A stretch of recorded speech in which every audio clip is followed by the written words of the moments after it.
Commencing Atlas system suit initialization.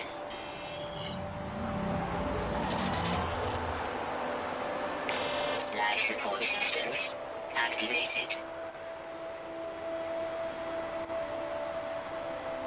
Shield kinetic system online. This is Justin Haywald filling in for Peter Brown on his No Man's Sky review in progress.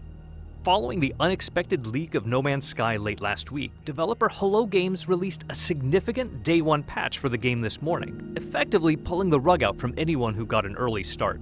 It resets the state of the game's vast galaxy and all player-made research discoveries. It aggressively rebalances inventory management and the galactic market. In practice, No Man's Sky feels different today than it did yesterday, but in spirit, it remains the same. We aren't ready to issue a final review for No Man's Sky, not because of this new patch, but because we've only just begun our journey.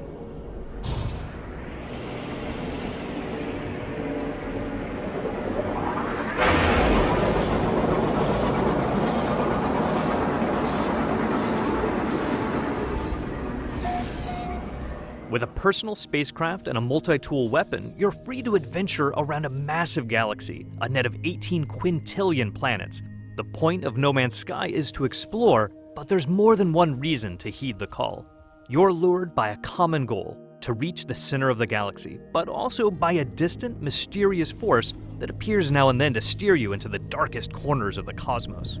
Nevertheless, your priorities are ultimately in your hands. You can ignore explicit objectives and live a life of greed if you so wish. You can also spend your time cataloging discoveries and leaving your mark on planets, which may someday be discovered by another lone traveler.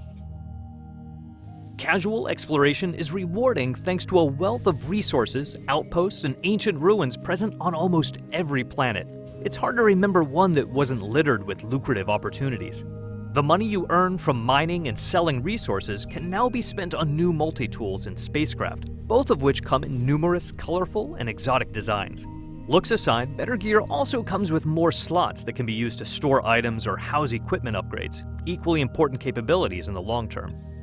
Even a few hours in, however, there comes a point where the loop of seeking and acquiring gear begins to sag, and the vastness of the galaxy sinks in.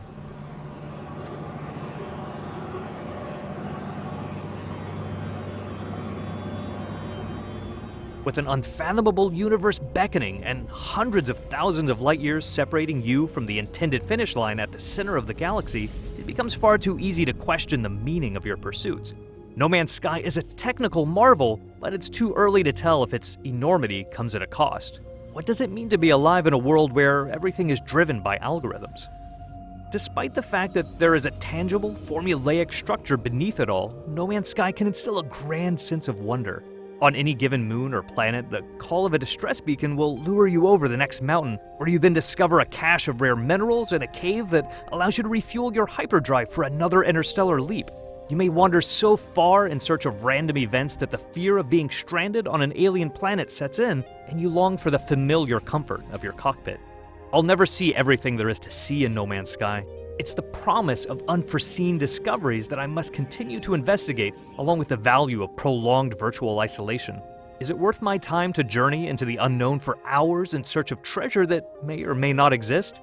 Would I be happier merely sailing among the stars rather than toiling away on radioactive planets in search of minerals and generous aliens? I'll be chronicling my journey through No Man's Sky leading up to the full review, so check back with GameSpot every day until then as I plot my course for the center of the galaxy.